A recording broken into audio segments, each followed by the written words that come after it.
എല്ലാവർക്കും പുതിയൊരു വീഡിയോയിലേക്ക് സ്വാഗതം. നമ്മളിന്ന് നോക്കാൻ പോകുന്നത് +2 പൊളിറ്റിക്കൽ സയൻസിലെ ചാപ്റ്റർ വൈസ് ആയിട്ടുള്ള ഇമ്പോർട്ടൻറ്റ് ടോപ്പിക്കുകളാണ്.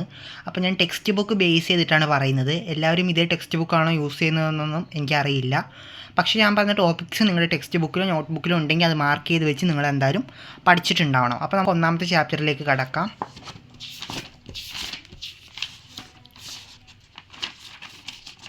ഒന്നാമത്തെ ചാപ്റ്ററിൻ്റെ പേര് ചലഞ്ചസ് ഓഫ് നാഷൻ ബിൽഡിംഗ്, രാഷ്ട്ര നിർമ്മാണത്തിലെ വെല്ലുവിളികൾ എന്നുള്ളതാണ്. ഈ ചാപ്റ്ററിൽ നമ്മൾ മെയിനായിട്ട് പഠിക്കേണ്ട 2 കാര്യങ്ങളാണ്. അതിലാദ്യത്തേതാണ് 3 വെല്ലുവിളികൾ എന്ന് പറയുന്ന ഭാഗം, 3 ചലഞ്ചസ്. അവിടെ പറയുന്നത് നമ്മളുടെ സ്വതന്ത്ര ഇന്ത്യ പ്രധാനമായിട്ടും 3 വെല്ലുവിളികൾ നേരിട്ടു എന്നുള്ളതാണ്. ആ വെല്ലുവിളികൾ ഏതൊക്കെയാണെന്ന് 3 മാർക്കിനോ അല്ലെങ്കിൽ 4 മാർക്കിനോ ചോദിക്കും. 3 മാർക്കിനാണെങ്കിൽ ഈ 3 വെല്ലുവിളികൾ ഇങ്ങനെ എഴുതിയാൽ മതി. 4 മാർക്കിനാണെങ്കിൽ നമ്മൾ എക്സ്പ്ലനേഷൻ കൊടുക്കണം. നമുക്കത് 3 വെല്ലുവിളികൾ എന്തൊക്കെയാണെന്ന് നോക്കാം. രാഷ്ട്ര നിർമ്മാണം, ജനാധിപത്യ സ്ഥാപനം, സമൂഹത്തിൻ്റെ ക്ഷേമവും വികസനവും ഉറപ്പുവരുത്തൽ. ഇതൊക്കെയാണ് സ്വതന്ത്ര ഇന്ത്യ നേരിട്ട 3 വെല്ലുവിളികൾ. ഇനി നമ്മൾ നോക്കേണ്ടത് വിഭജനത്തെക്കുറിച്ചാണ്. ഇവിടെ നമ്മൾ 8 മാർക്കിനാണ് ചോദിക്കുക വിഭജനത്തെക്കുറിച്ച്, അഥവാ പാർട്ടീഷൻ. അവിടെ ചോദിക്കുമ്പോൾ നമ്മൾ പ്രോസസ് ഓഫ് പാർട്ടീഷൻ, വിഭജനത്തിൻ്റെ ആ പ്രക്രിയയെക്കുറിച്ച് നമ്മൾ എഴുതണം.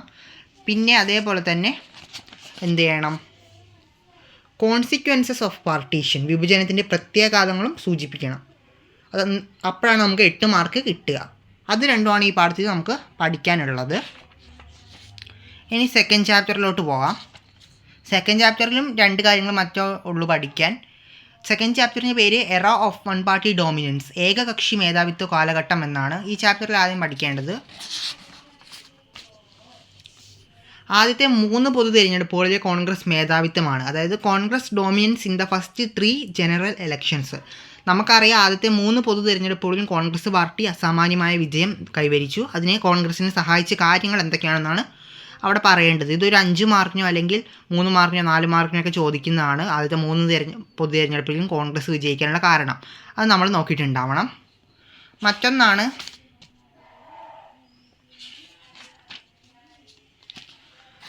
Congress as A social and ideological coalition. അതായത് കോൺഗ്രസ് സാമൂഹികവും പ്രത്യയശാസ്ത്രപരമായ ഒരു കൂട്ടായ്മ എന്ന നിലയിൽ. ആ ഭാഗത്ത് അത് കൊണ്ട് എന്താണ് അർത്ഥമാക്കുന്നത്, കോൺഗ്രസ് ഒരു സാമൂഹികവും പ്രത്യയശാസ്ത്രപരമായ കൂട്ടായ്മ എന്ന നിലയിൽ കൊണ്ട് എന്താണ് അർത്ഥമാക്കുന്നത് എന്നുള്ളത് ഒരു 4 മാർക്കിൻ്റെ ക്വസ്റ്റ്യനാണ്. 4 മാർക്കിനോ 3 മാർക്കിനോ ചോദിക്കും. അതും നമ്മളൊന്ന് നോക്കിയിട്ടുണ്ടാവണം.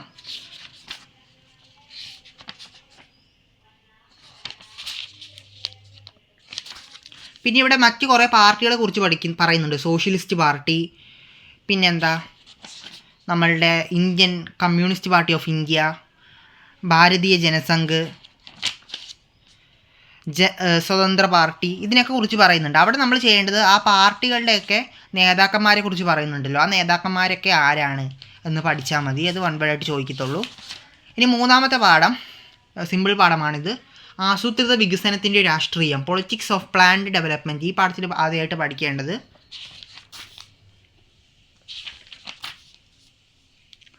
ഒന്നാം പഞ്ചവത്സര പദ്ധതിയും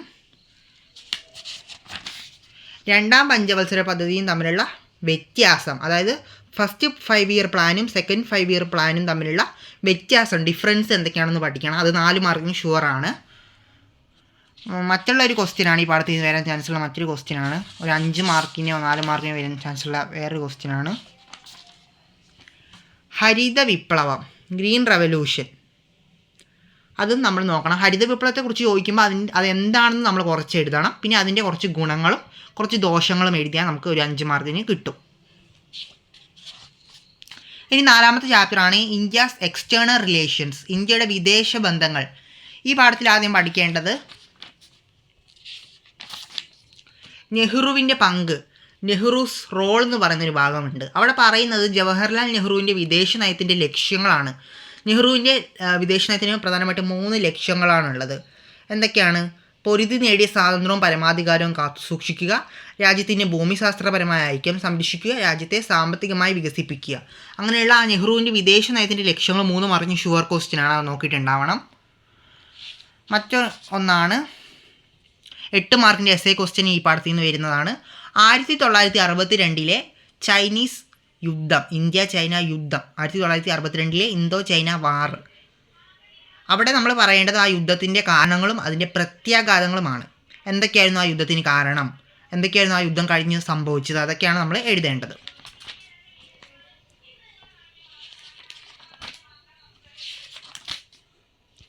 പിന്നെ ഇന്ത്യയുടെ ആണവ നയം, ഇന്ത്യസ് ന്യൂക്ലിയർ പോളിസി, അതൊന്ന് നോക്കി വെക്കുക. 5 മാർക്കിനും 4 മാർക്കിനൊക്കെ ചോദിക്കും. ഇന്ത്യയുടെ ആണവ നയത്തിൻ്റെ ലക്ഷ്യങ്ങൾ, അതായത് ഇന്ത്യയുടെ ന്യൂക്ലിയർ പോളിസിയുടെ ലക്ഷ്യങ്ങൾ എന്തൊക്കെയാണെന്ന് ചോദിക്കാറുണ്ട്.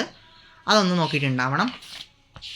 ഇതൊക്കെയാണ് 4ാമത്തെ ചാപ്റ്ററിൽ നോക്കേണ്ടത്. ഇനി 5ാമത്തെ ചാപ്റ്റർ കോൺഗ്രസ് വ്യവസ്ഥ, വെല്ലുവിളികളും പുനഃസ്ഥാപനവും, challenges to and restoration of the Congress system എന്ന ചാപ്റ്റർ പഠിക്കേണ്ടത്.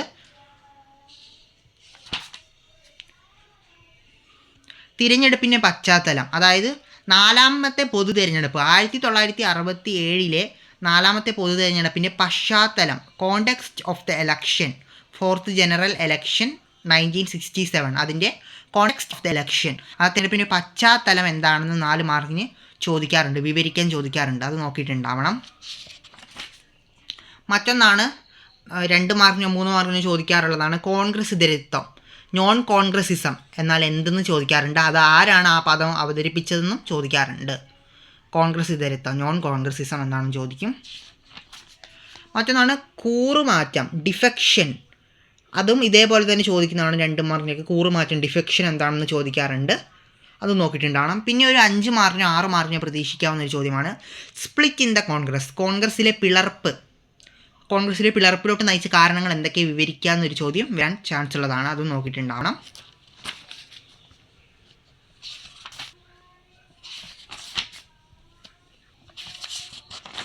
ഇതൊക്കെയാണ് 5ാമത്തെ ചാപ്റ്ററിൽ പഠിക്കേണ്ടത്. ഇനി 6ാമത്തെ ചാപ്റ്റർ, ഇതിനകത്ത് 8 മാർക്കിന് ഒരു എസ്സേ ക്വസ്റ്റ്യനേ വരുള്ളൂ.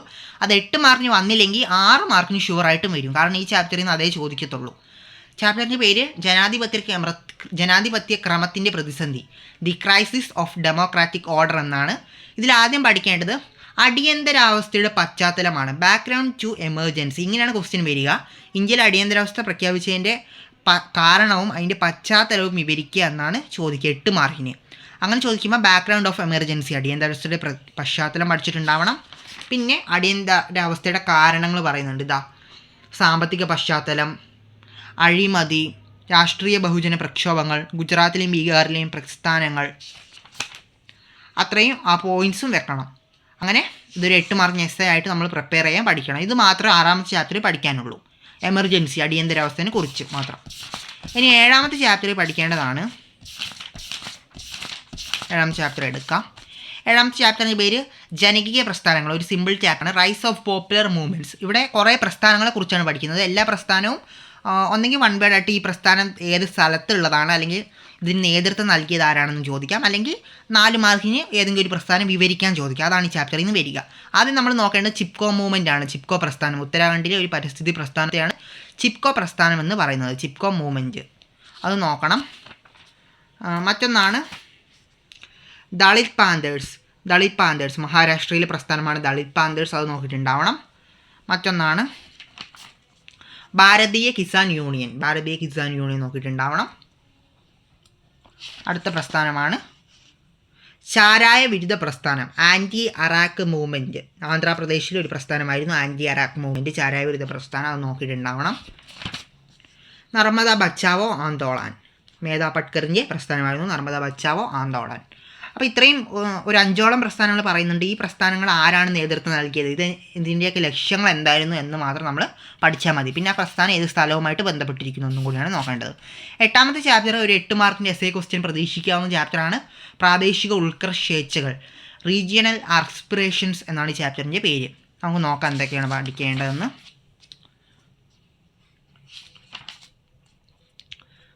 ഇവിടെ ആദ്യം പഠിക്കേണ്ടത് ബാഹ്യവും ആന്തരികവുമായ തർക്കങ്ങളാണ്, എക്സ്റ്റേണൽ ആൻഡ് ഇൻറ്റേർണൽ ഡിസ്പ്യൂട്ട്സ്. അതായത് ജമ്മു കാശ്മീരിലെ ബാഹ്യവും ആന്തരികവുമായ തർക്കങ്ങൾ നോക്കിയിട്ടുണ്ടാവണം, എക്സ്റ്റേണൽ ആൻഡ് ഇൻറ്റേർണൽ ഇഷ്യൂസ് നോക്കിയിട്ടുണ്ടാവണം. അടുത്തതാണ് പഞ്ചാബ് പ്രതിസന്ധി, പഞ്ചാബ് ക്രൈസിസ്. കണ്ടില്ലേ, 4 മാർക്കിൻ്റെ ഒരു ക്വസ്റ്റ്യനാണ് പഞ്ചാബ് പ്രതിസന്ധി അല്ലെങ്കിൽ പഞ്ചാബ് ക്രൈസിസ് എന്ന് പറയുന്നത്. അത് നോക്കിയിട്ടുണ്ടാവണം. അവിടെ എന്താണ് പ്രശ്നം, പഞ്ചാബിലെ പ്രശ്നമാണെന്ന് എഴുതുന്നത്. മറ്റൊന്നാണ് ഇവിടെ ഓപ്പറേഷൻ ബ്ലൂ സ്റ്റാർ എന്ന് പറയുന്നൊരു കാര്യം പറയുന്നുണ്ട്. ഈ ആക്രമണങ്ങളുടെ വലയം എന്നാണ് അതിന് ഹെഡിങ് പറയുന്നത്. സൈക്കിൾ ഓഫ് വയലൻസ്, ആ ഭാഗത്ത് ഓപ്പറേഷൻ ബ്ലൂ സ്റ്റാർ എന്ന് പറയുന്ന ഒരു പ്രക്രിയയെക്കുറിച്ച് പറയുന്നുണ്ട്. നമ്മുടെ ഇന്ദിരാഗാന്ധി നടപ്പിലാക്കിയ ഒരു പ്രക്രിയയാണ്. അത് 5 മാർക്കിന് ഒരു ക്വസ്റ്റ്യൻ വരുന്നതാണ്. ആ ഭാഗം ഒന്ന് നോക്കിയിട്ടുണ്ടാവണം. പിന്നെ 8 മാർക്കിൻ്റെ പാർട്ടാണ് നോർത്ത് ഈസ്റ്റ് ഇന്ത്യ, വടക്ക് കിഴക്കേ ഇന്ത്യ. വടക്ക് കിഴക്കൻ ഇന്ത്യയിൽ 3 പ്രശ്നങ്ങൾ പറയുന്നുണ്ട്. ആ 3 പ്രശ്നങ്ങൾ വിവരിക്കണം. 8 മാർക്കിന് ഉള്ള രീതിയിൽ വിവരിച്ചാൽ നമുക്ക് അവിടെ നിന്ന് 8 മാർക്ക് കിട്ടും.